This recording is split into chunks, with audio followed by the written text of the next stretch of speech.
Okay. Ein bisschen noch rüber. Wir haben alles, du hast alles. Okay, great. So, just one question beforehand.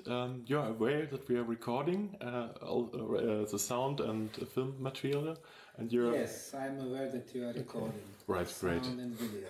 Okay, great. And you are free to do that. Great, just for legal reasons.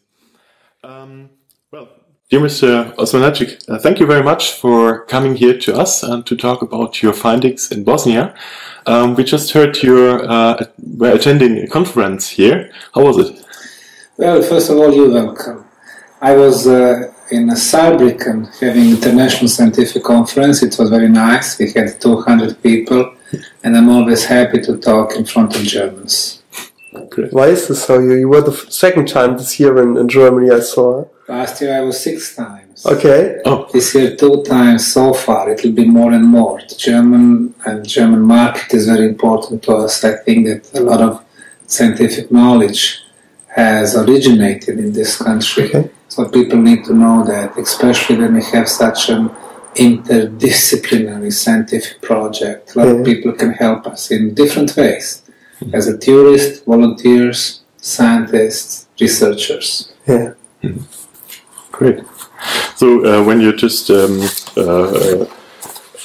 to the topic of the Bosnian pyramids themselves, you discovered the pyramids in 2005, I think.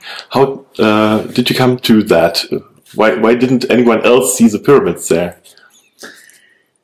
For the 25 years, I had been researching the pyramids and the ancient civilizations. My PhD is in Mayan studies, so I have extensively researched their pyramids and temples in Mexico, Guatemala, Honduras, El Salvador, and Belize, and also pyramids in Peru, Bolivia, China, Egypt, Sudan, Mauritius, Canary Islands, and other places. So the pyramids are, in a way, my specialty. In 2005, I first came to little Bosnian town of Visoko, which is 28 kilometers to the northwest of the capital city of Sarajevo. Not because of the pyramids, but to visit the local museum. And then, when I came there, I saw this hill towering the town, and it had 4 sides. Those sides had triangular faces. 4 corners were very obvious. The slope was the same from the bottom to the top. I took my compass and it showed me that the sides of that hill perfectly match the cardinal points, east, west, north, south. And that's how the pyramids were built. So you have geometry of the pyramids and you have the perfect orientation. Mother Nature does not make natural hills with 4 triangular faces and perfect orientation, but intelligent hands. But after thousands of years, such structures got covered by soil and vegetation. And that's the case in China, 250 pyramids, and that's the case with thousands of pyramids in the forests and the jungles of Mexico, Guatemala, or Honduras. So in 2005, when I first saw them, I knew that they were artificial structures made by intelligent hands. The first year it was a one-man project. I was paying geologists, analysis, core drilling, small archaeological trenches. And then I wrote a book about the discovery, which was published in October 2005 and had a press conference in Sarajevo, the capital of Bosnia, and the whole world heard about it. How do you explain that the pyramids are there for a long time, okay? So why didn't anyone else in Bosnia recognize this structure? Because it's a huge structure, yeah? You can't just look away, it's just there, right? Well, through the educational system and historians, Egyptologists, we have been taught that the pyramids are built only in Egypt and Mexico. And that's what they've been telling us for thousands of years. Also, they've been telling us that the pyramids were used as tombs for the pharaohs. When I first came up with the news about the Bosnian pyramids, the cultural establishment from Bosnia, archaeologists, geologists, historians were saying it is impossible that we have pyramids because we did not have pharaohs or hundreds of thousands of slaves. That way they show that they had no clue how the pyramids were really built. Mm-hmm. The biggest Egyptian pyramids, like the Giza pyramids, were not built by the pharaohs because they had no technology to build them. And they are much older than 4,500 years. And secondly, there is no mummies or pharaohs in the biggest Egyptian pyramids. They were never used as tombs. No hieroglyphic symbols, no royal furniture, no tools, no organic materials. The time will show that Egyptologists and their claims, pyramid being tombs, is the biggest hoax in the modern history. So, there is a very strong dogma in our educational system, in history books, trying to teach us pyramids are built only in Egypt and Mexico, they were tombs. It's totally wrong. Mm-hmm. The pyramids are built all over the planet, on all 6 continents. And secondly, we can make a distinction between the oldest pyramids, which are at the same time the biggest, the superior materials, and the younger one that are built by certain Chinese emperors or even 12th or 18th dynasty rulers in Egypt and so on. But they are inferior, smaller. It tells us several things. First, that there were very advanced civilizations in the past. Second, that the knowledge about the pyramids was brought to our society. There is no evolutionary growth. So, a lot of questions arise. And finally, to answer your question, once we realized that people had no knowledge about the pyramids around the world, it would be tough for somebody who lives locally in Visoko and see this geometry to claim, hey, this must be an artificial structure. People thought it was simply hill in a very, shape of the pyramid, very unusual for them. But imagine that, let's say, assistant professor from Sarajevo come to Visoko, and they go back to the professors telling them, hey, I discovered the pyramids. The first thing they would tell them was to shut their mouth and not talk about it, otherwise they're going to lose their job. What we have in the scientific community is the fear from the new things. So it took somebody who is financially and intellectually independent, like myself, to come and stand up for this hypothesis in the beginning.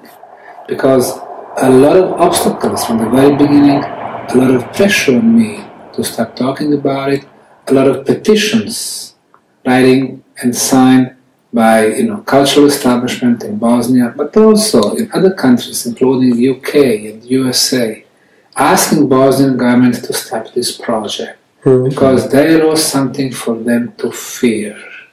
To fear the new knowledge and progressive ideas. Okay, before we stress the pyramids, on the other hand, you find some kind of tunnels. Maybe you can tell our audience what's with the tunnels.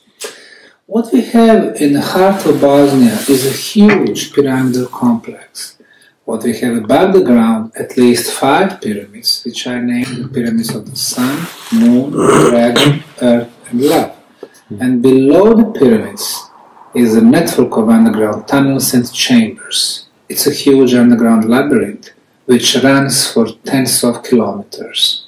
This discovery is history-changing. It brings 7 elements unknown until now. The first one is, these are the first pyramids in Europe. So far we thought that we had no pyramids in Europe. The second element, these are the biggest, the largest pyramids on the planet. For example, the Great Pyramid in Giza, 147 meters. The Bosnian Pyramid of the Sun, over 220 meters. Number 3, the orientation of the side to the north. In the case of Bosnian Pyramid of the Sun, is the most precise on the planet. So far we thought that Cheops Pyramid has the best orientation with the error of 0 degrees and 2 minutes. And the Bosnian Pyramid, according to the Institute for Geodesy from Sarajevo, 0 degrees, 0 minutes, and only 12 seconds. The element number 4, when you start removing the soil from the pyramid, approximately after 1 meter we are finding blocks, some of them rectangular, very regular geometrical shape. When we analyze them, and we've done analysis in 7 scientific institutes, in Bosnia, in Italy, in France, in Czech Republic, they're all telling us the same thing. This is artificially made concrete. 2 elements for the concrete: hardness, water absorption. Both elements are more superior than our best concretes in 21st century. So this 4th element is telling us we have the best quality concrete. The 5th element, these are the oldest pyramids on the planet. Again, Egyptian pyramids officially only 4,500, even though we know that some of them are over 12,000 years. Officially Chinese, Peruvian, Mexican, 2,000 to 3,000 years, even though we know that some of them are over 12,000 years. Bosnian period of the sun, according to our radiocarbon dating from 2013, namely we discovered a piece of organic material between 2 rows of blocks, in between, like in the sandwich. It was a fossilized leaf, meaning it came there during the construction. The age is, according to C14 analysis, 29,200 years plus minus 400 years, which is consistent with the previous radiocarbon dating, all between 25 and 30,000 years. So element number 5, these are the oldest pyramidal structures on the planet. Element number 6, the one you just mentioned, the underground tunnels. I know that there are tunnels under Egyptian pyramids, Giza or Saqqara, under Chinese pyramids in the Shanxi province, and the Teotihuacan pyramids in Mexico, but they are smaller network. The one in Bosnia is the most extensive one, runs for tens of kilometers. And finally, the element number 7. In those tunnels, we are finding a huge ceramic blocks, 2 tons, 8 tons. The one that we discovered in 2013, 25 tons. Somebody had very advanced technology. So these 7 elements forever changes what we knew about the ancient history. Could you tell our audience a little bit more about how you exactly explore the structures? What are the methods? You mentioned already radiocarbon dating. What else do you use, like georadar or something else? This project is an interdisciplinary scientific project. It is an archaeological project, mainly, of course, but unlike most of the other archaeological projects where you have deployed only classical disciplines like archaeology, geology, eventually pedology, paleontology, we combine that with highly sophisticated technologies like georadar, geothermal analysis, and other geophysical analysis. Plus, in the last 4 years, we've been asking experts in energy phenomena to join us, the physicists, the electrical engineers. And this is all that belongs to the physical science, which is based on our 5 physical senses. But from day one, we said this is not enough. In order to understand this complex, and basically any other ancient complex, megalithic sites like Stonehenge, or Baalbek, or Yonaguni monuments, we had to include 2 more dimensions, 2 more realms, energy and spiritual. So our project is different than any other. It has become the most active archaeological site in the world because every summer we have between 400 and 500 volunteers who are coming, for example, in 2013 from 46 countries. The next thing, every September we organize international scientific conferences with 15 to 25 scientists from different fields who actually bring their analysis, dating, test sampling, lab analysis from the Bosnian pyramid sites. And as you know, scientific conference is the highest level of scientific confirmation of one project. The next thing, the project is open for everyone. In our project, you don't have to be professional to work there, professor, archaeologist, or students of archaeology. You can be any good intentional person. And people come, engineers, doctors, dentists, students, people in pension. They come, they work with us, and they are a very active part of new discoveries. So no secrets, no elite science. So when you see all this, then you realize This is a project, a totally new basis, that bringing a really fresh wind in the science. The science and cultural heritage does not belong to the elites, to the very close circles of people who decides what to give to the public as far as the ancient knowledge. They're saying, no, it belongs to all of us. That's why we are different. That's why we are getting so many independent researchers. They come, they work with us, and we told them, hey, this project is open for everyone. You want to research? Fine. But you need to research under our umbrella. The project is run by the non-profit foundation, which I named Archaeological Park Bosnian Pyramid of the Sun Foundation. And we have only two conditions. First, that they use non-destructional methods. We don't want them to come to dig, to steal, to break. And second, they have to share their results with us, so we can share them with the world. So it is not science where you get some information, you hide them, then you write your PhDs and you hear about it 10 years after. We are not like that. We want everyone to know what's going on with this project. So I think that more and more people realize this is the proper way in a science. Everybody needs to know that. How do you ensure, talking about interdisciplinary methods, then you got the problem to ensure that the work which is done in each field has some kind of quality? How do you ensure that the quality which your researchers, which don't do it for money, but they do it for their own, how do you ensure that they cover the quality of academic standards? Or two things in your question. I think that you mentioned that they don't do it for money. That's a very good note. Namely, we have a lot of independent researchers who are personally challenged with what we have. For example, we have some energy phenomena, ultrasound or electromagnetic fields or negative ions concentration. They want to come and double check. They bring their equipment, we let them, access the site, they measure it, they do it in scientific methodology, they calibrate the equipment, they document everything. And what we do, we ensure that the whole world hears about this through our scientific conferences. So we do, after the conferences, we do conference proceedings in paper, or we do it on our website, we do our newsletters, so people hear about that. But that's one thing. The other thing, when people want to come, they sign usually agreement with us, they tell us what they want to do, the equipment they're going to bring, the scientists they're going to come. So once, they make this little project, then we allow them to work with us. We always have our representative who's checking basically what they do. And so once they finish it, they come with the results. Sometimes we send our samples, for example, samples of those concrete blocks.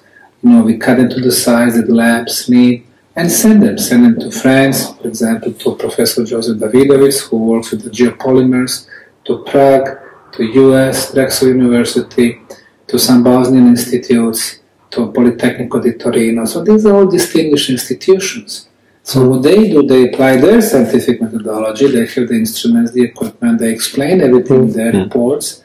And if you have so many, 6 or 7 of them, coming with the same results, that this is a geopolymer concrete, this is artificial binding material, then you realize, yes, it has been made. But the ancients were always using the natural materials. They were not using plastic or cement or artificial rubber. They used what they could find in the nature. For example, for the binder, instead of cement that we use today, they use melted clay. The ancient Romans used that over 2,000 years ago. It was used in Bosnia much, much before that. So they were smart. They knew the properties of natural construction materials. Who were they? Who were they, the builders? Now, as a scientist, I need very hard scientific evidence before I claim something. Now, if you ask me, who were they? I cannot tell you, this is exactly the civilization who built it.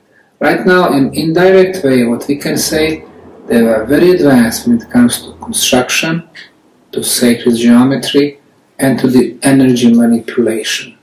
Construction, For example, the hardness of our concretes today are in the range from 10 to 60 megapascals. What we have measured so far, we found the concretes on the Sun Pyramid in Bosnia of 134 megapascal hardness. We are not capable of producing such good quality concrete. Second, sacred geometry. 3 main pyramids, Sun, Moon, Dragon, when we connect their tops, they form equilateral triangle.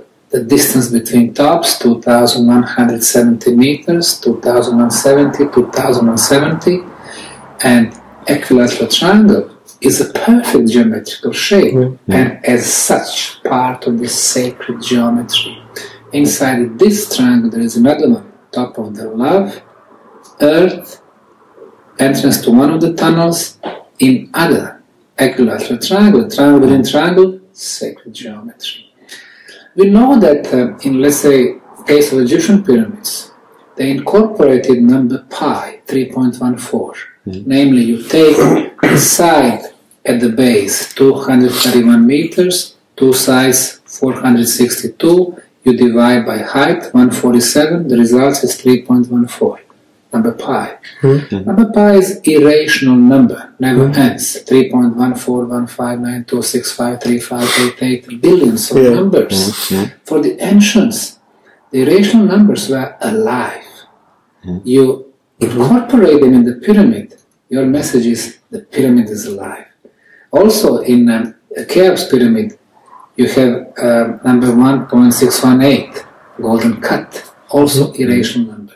In the case of Bosnian pyramids, in order to calculate the diagonal and the length of the side, you need to apply the square root of number 2 and number 3. 142, 171, also irrational numbers. So, when you have elements of sacred geometry, you have always energy movement. So now we are coming to an even more interesting question about the purpose of pyramids, the third element. You asked me, who were they? I told you construction, sacred geometry, and now manipulation of the energy. After the first 5-6 years of our project, when we realized that we do have construction complex, shape of the pyramid, perfect orientation, artificial concrete, tunnels, we had to move on. We don't intend to spend another 100 years trying to convince everyone we have pyramids in Bosnia. That would be a waste of energy. We need to move on, we need to find out what was the true purpose of these structures. We cannot use the knowledge of archaeologists, geologists or anthropologists because nobody teaches them about the real purpose of pyramids. Just this dogma about pyramids being tombs with no evidence. So we needed help of energy experts. Physicist, the first one to come, was Dr. Slobodan Mizra from Zagreb, Croatia, who came in April of 2010 with his team, and they were measuring electromagnetic fields. They were going on nearby hills, no anomalies. We were walking around the Sun Pyramid, no anomalies. But when we came to the top, in the radius of 4.5 meters, he detected and measured electromagnetic field of 28 kilohertz frequency. He got out of this circle, no measurements. He went back in, the measurements was there. So it meant that this electromagnetic field does not go left or right, but it goes up. 3 months later, Serbian electrical engineer Goran Marjanovic came with his equipment and he independently confirmed this particular frequency, 28 kilohertz. Later that summer, the sound engineer from Finland, Heikki Savolainen, confirmed the same thing, and anthropologist from Italy, Professor Paolo De Bertoldi from University of Trieste, confirmed the same thing. So when you have 4 independent confirmation, 4 teams that come at the different times, using their own equipment and getting the same results, in science it is called independent scientific verification of the phenomenon. Which phenomenon?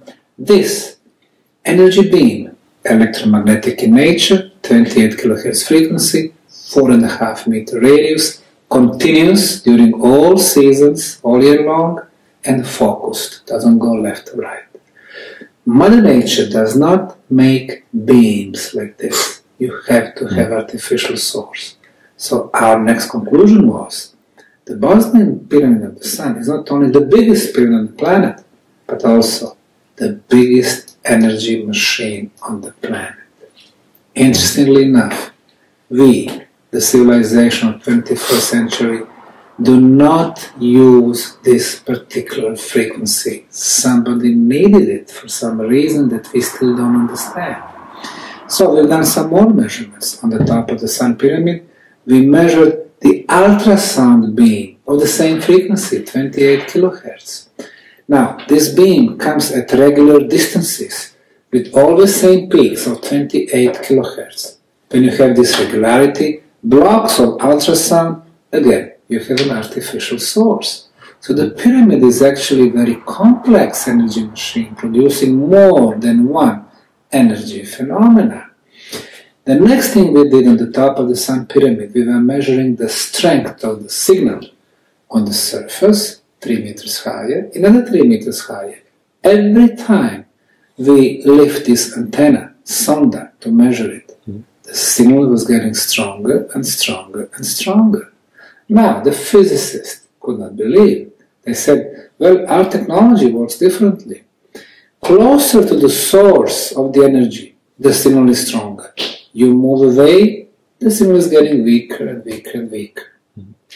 But since in Bosnia everything is upside down, our pyramids work differently. You move away, signal is getting stronger. Doesn't this mean that it could be that the beam comes from top to down? It could be. There are two options. The first one is that, yes, that the signal is coming somewhere from above the pyramid. But then it would mean that there is an intelligent source of this being somewhere in the universe. And then you open up the Pandora box. You are getting the scientific proof that you do have advanced life somewhere in the universe. The second option is that the pyramid somehow produces this interesting wave that we cannot call with the classical traditional name Hertzian technology, but non-Hertzian technology. In 21st century, we do not have technology which is based on non-Hertzian waves. But the gentleman who was born only 250 kilometers to the west from pyramids was experimenting in his lab in Colorado Springs in 1899 and 1900 with the non-Hertzian technology. And his name was Nikola Tesla. He invented the transformer, and he was able to send energy beams from one end of his lab to another one, 18 meters away. And he was able to light up the light bulbs wirelessly, even if they were burned. And just because they are going to burn down his lab, because he was becoming a threat to the mainstream science, he did the last experiment. He sent this energy beam to the ionosphere around our planet. The energy beam reflected. It was coming back to the Earth much stronger, non-Hertzian phenomena. And then he lit up 10,000 homes in Colorado Springs. So, for the first time, one scientist from our civilization cycle has proven that clean energy was possible, that unlimited quantities of energies were possible, that non-Hertzian technology was possible, that wireless transportation of energy was possible, and finally that free energy was possible. Have American corporations accepted this invention?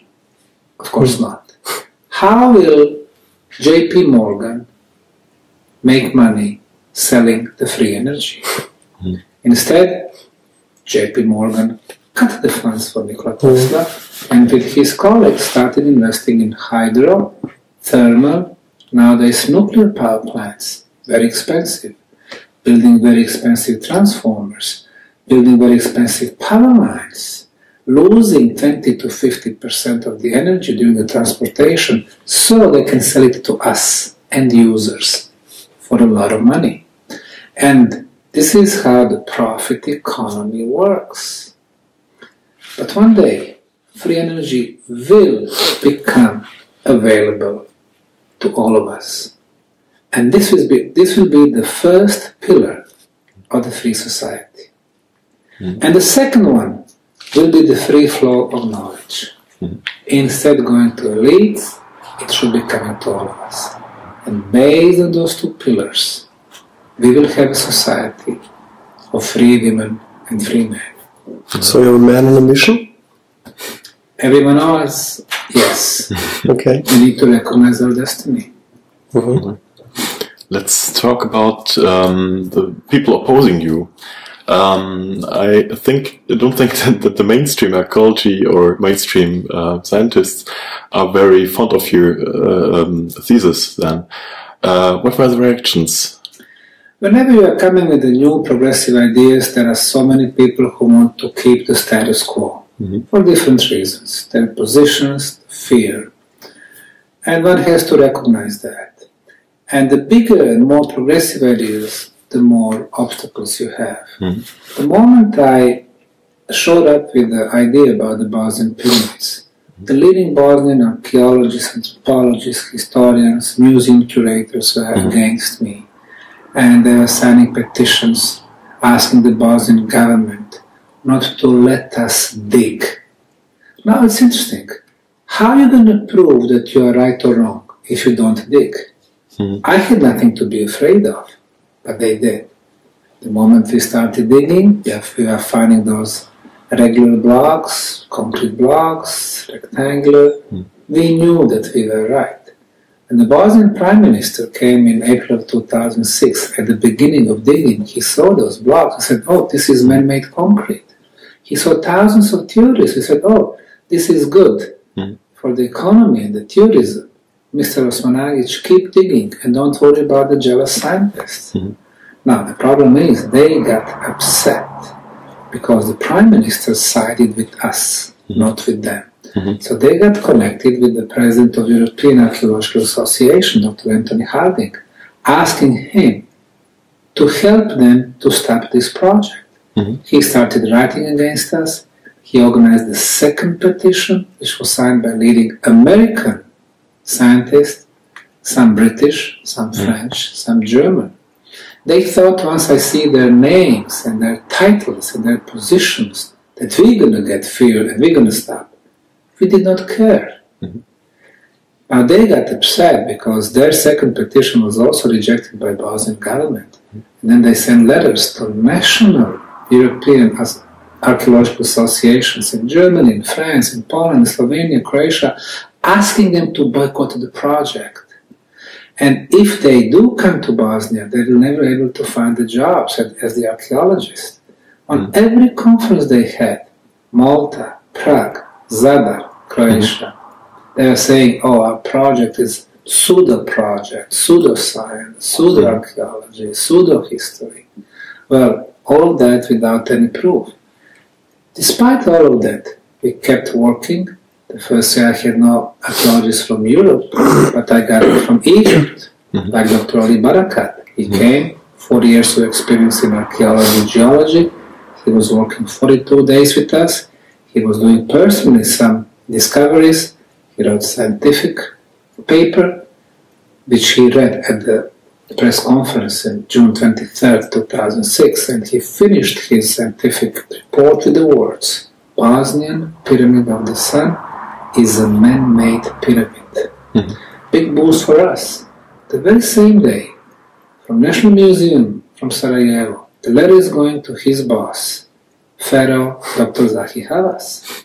And this lady is saying, your man was in Bosnia, and he confirmed that pyramids exist. But it is impossible. You need to do everything to stop him.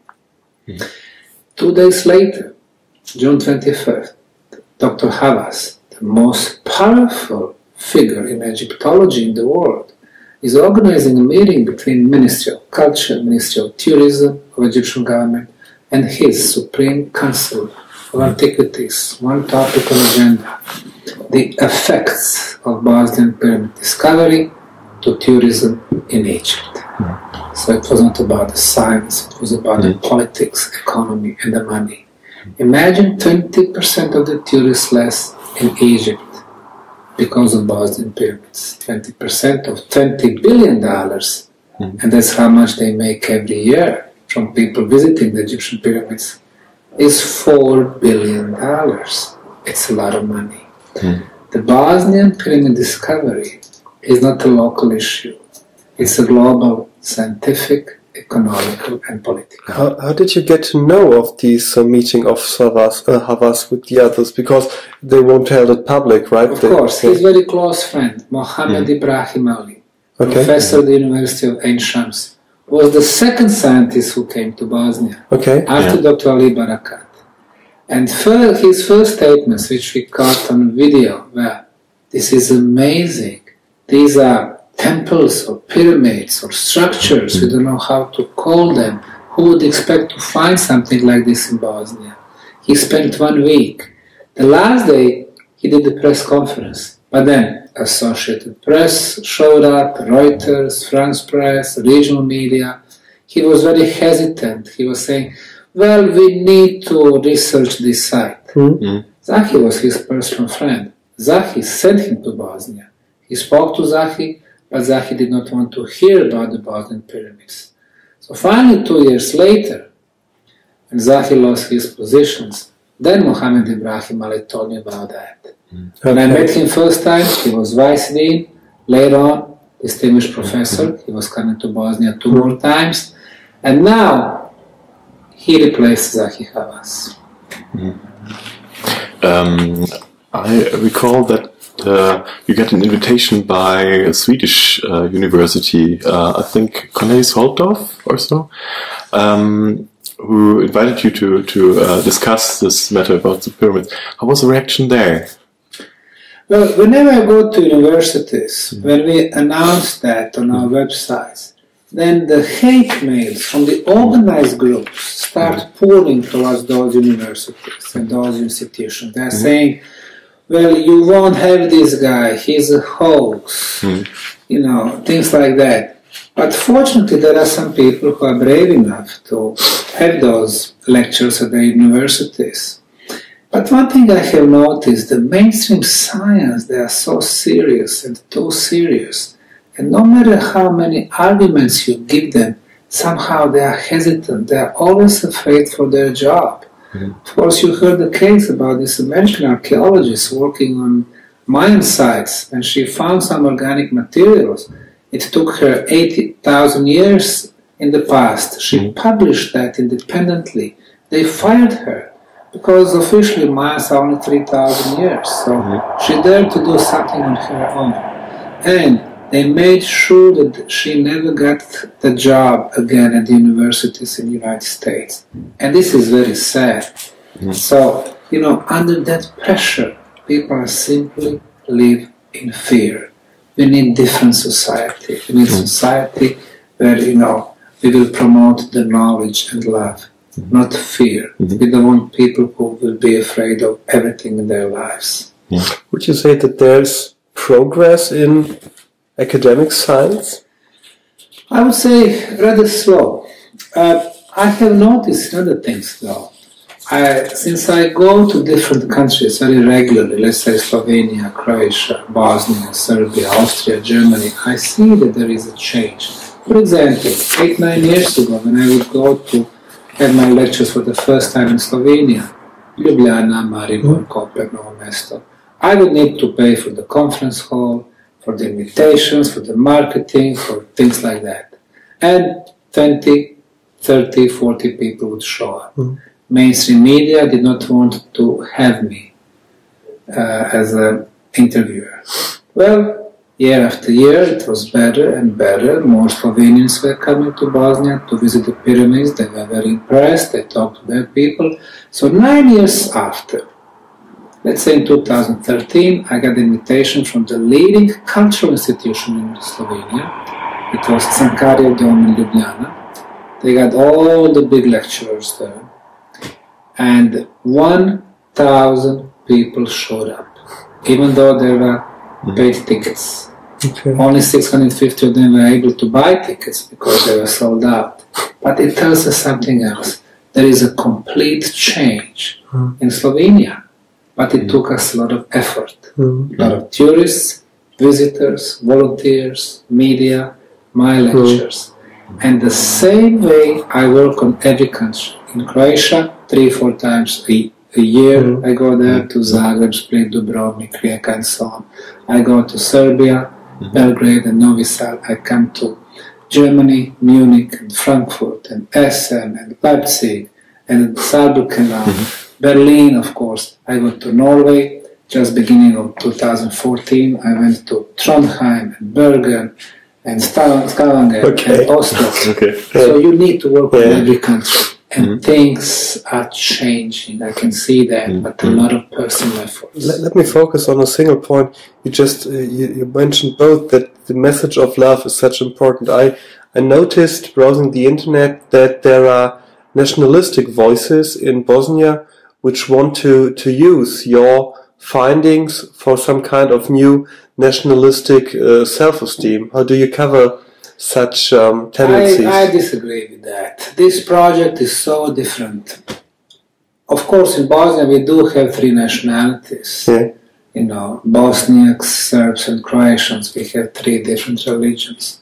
But religions are a couple of thousands of years. The pyramids, 29,000 years. They are so much older.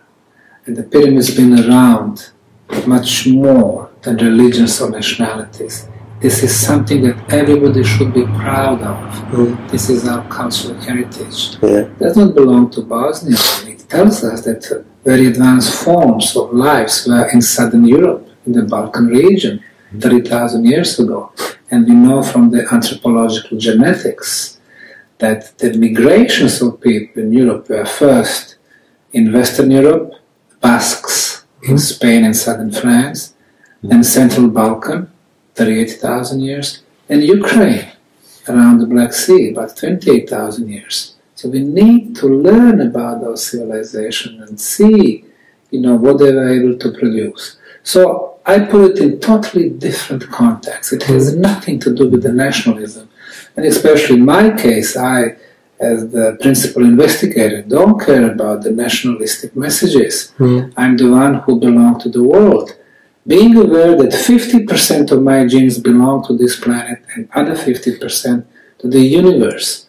And of course I got 3 passports also, Bosnian and Croatian and American. So, you know, I'm not there to promote any, you know, close-minded agenda as a nationalistic. On the contrary, I'm there for the science, but different science, science open to everyone. You mentioned earlier that you made discoveries also within the Maya culture. As you said, it's much older than mainstream archaeology claims. So I recall it's your doctoral thesis as well. So what did you find there?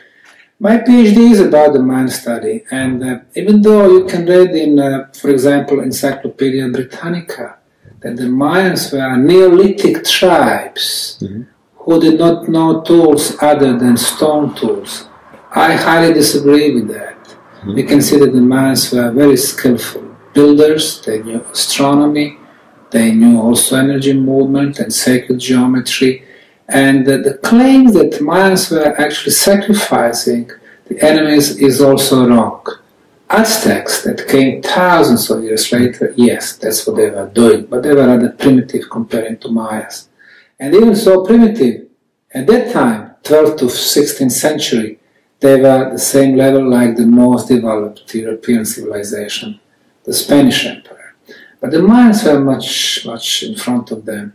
And when it comes to the age, we can see that thanks to some dating of the agricultural material, that they knew domesticated corn for 8,000 years. And of course, it's totally contradictory with what they teach us about the Mayans, that they're saying 3,000 years. Before then, they were Olmecs and Zapotecs. It's all wrong. Mayas were the first one. Obviously had a connection with the previous civilizational cycle that ended 12,000 years ago. And through, for example, those crystal skulls, we know that they are older than 12,000 years, and so many Mayan priests had them. But we need to learn about the link between Mayas and the civilization before this cycle.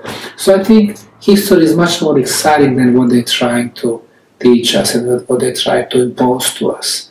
So yes, Mayas are just a huge field for the further research. Mm-hmm. So, we learned that you just recently were appointed professor in the University of American University of Bosnia. Correct. So, what you're teaching there, and how many students do you have? Or do you have students there? Well, at this point, I am a anthropology professor, but yeah. I run the Center for Archaeology and Anthropology at the American University in Bosnia and Herzegovina. Because I have so many other activities. Mm. I run the most active archaeological site in the world. Mm. I lecture extensively all around the world, promoting the project and archaeological tourism. And I don't have the time right now to have my group of students, but megalithic sites is my specialty. So what we do during the summertime, we have our summer schools. Everyone's, welcome to do that. So at this point, my link to the university is through this Center for Archaeology, which obviously supports everything we do, including scientific conferences. Right. You're doing so much research all over the world. How does your family cover all this? So you're always nowhere and always somewhere. Yeah, I'm like a wind. Yeah. My wife, Sabina, she is my 3-in-1. She is my wife, she is my partner, and she is my love. Okay. And just recently she quit her job. She's a journalist. She was working for the state news agency. In Bosnia, when you work for the state agencies, you fulfilled all your dreams. Everybody wants to do that. She did the opposite. She quit their job. So she's working now for our foundation, helping us with the promotion. And she's a web editor. So I think she's doing a great job, and most of the time she travels with me. This time in Germany she's not with me, but she will be on my next trip. She was on my previous in Czech Republic, Slovak, and Slovenia, and Croatia. So I think it's an excellent thing if you have a partner who will help you with the project. And she's doing 100% now with us. Do you get claims to get a political... what is it called? To do a political job in Bosnia? Because you're someone who brings their tourism, you're someone who gives hope, as far as I see, to people there in the region. So next logical step could be to say, okay, I take even more responsibility. I'll be the mayor or something like this there, or even the prime minister. In 2006, when CNN was in Bosnia, they had our Bosnian pyramid discovery as the breaking news. The whole world heard about us. A lot of Bosnians were proud of what we do. 11 years after the war, at that time, that was a topic that did give a hope to the people. Economy was in ruins, and now the discovery of the biggest pyramids and the chance for the tourism and economy, people would be stopping me in the streets, congratulating me on the big success. They were saying, oh, you should be running the country.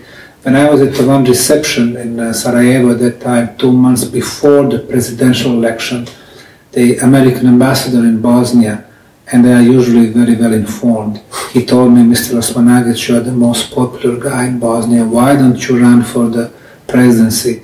And I told him, Mr. Ambassador, you can help your country in different ways. Political way is one of them, but I'm not interested in politics. Cultural heritage protection is another one, and that's what I do, and that's what I was going to do my whole life.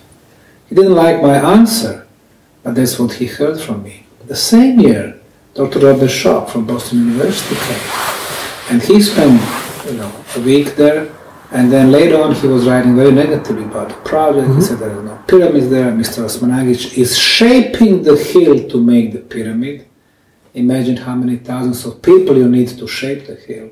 He was saying he has political ambitions, he wants to get elected, and he's doing all that because of the money, to make money.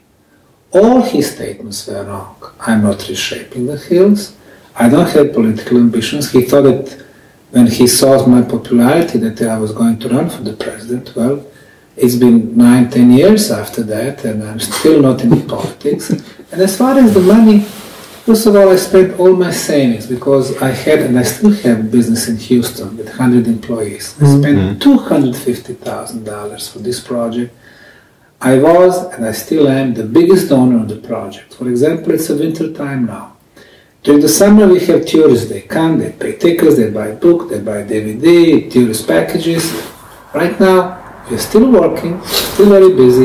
I'm paying the crew in the tunnels to clean, to secure, to put the signs, things like that, because I believe in this 100% from the day one, and I know that it's bringing good for not only Bosnia, but for humanity.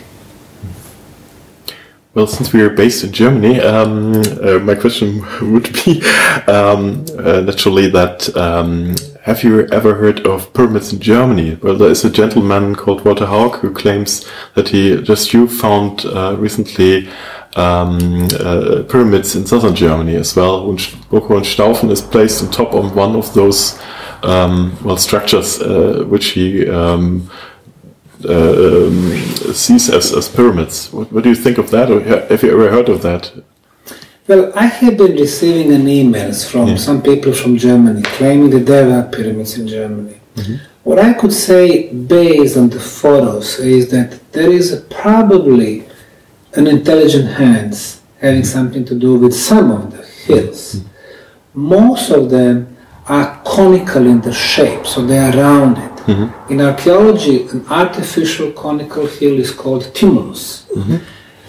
Tumulus is very important. There are thousands of them in Europe. Of course, the best known is Silbury Hill in England. But they are also in Germany, they are in Bulgaria, Czech, Slovak, Hungary, Greece, Macedonia, Serbia, Bosnia. When it comes to geometrical shapes and the energy, three most powerful shapes are the shapes of the pyramid, conical, and sphere. And that's the reason why we have so many stone pyramids, tumulus, and stone balls.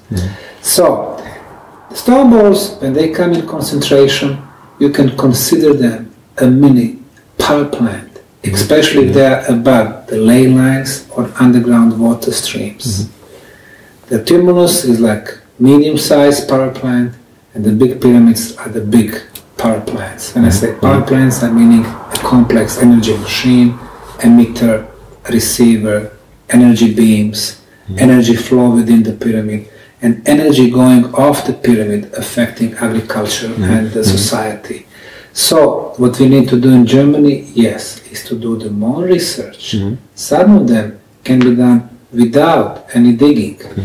Geodesy, topographical map, astronomical orientation, orientations towards the cardinal points, and then some energy measurements, electromagnetic, ultrasound, possible Schumann resonance, very low electromagnetic, negative ionization, also very important, because if you have a lot of negative ions, they clean your body, they clean your blood from viruses, bacteria, like in our underground tunnels.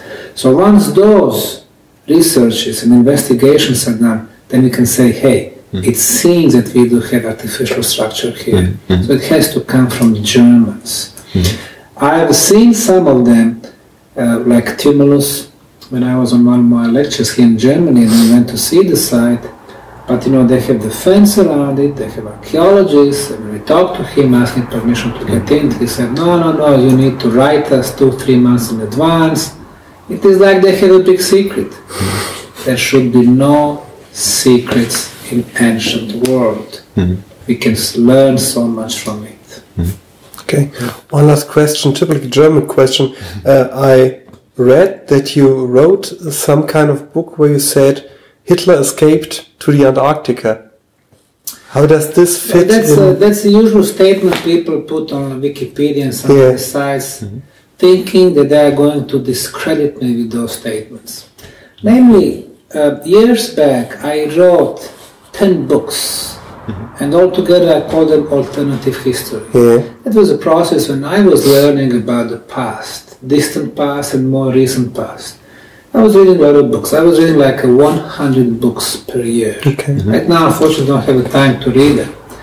And a couple of books that I read, like for example, in one of them I found the reference that during the conference in Potsdam, that was December of 1945, 6 months after the war was over, you know, American foreign minister came to the Russian foreign minister, and he asked him directly, what did you do with Hitler? Where did you hide him?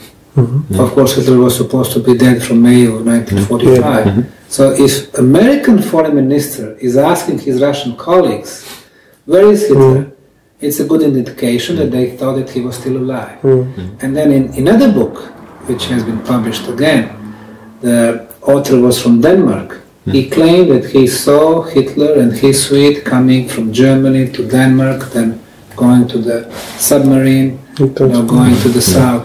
So what I did, I gave just some of the references from the books, asking myself and the readers, does it mean that Hitler was alive after the war? Did he go south, Argentina or Antarctica? So what people do to discredit me, they are saying, Mr. Osmanagic is claiming that he was just giving the references. Very important references because they were coming from very informed people who wrote about it in their books. Okay. Thanks. Great. Thank you. Yeah. Okay. Got it. Okay. Thanks a million. Thank you very much. Thank you, guys.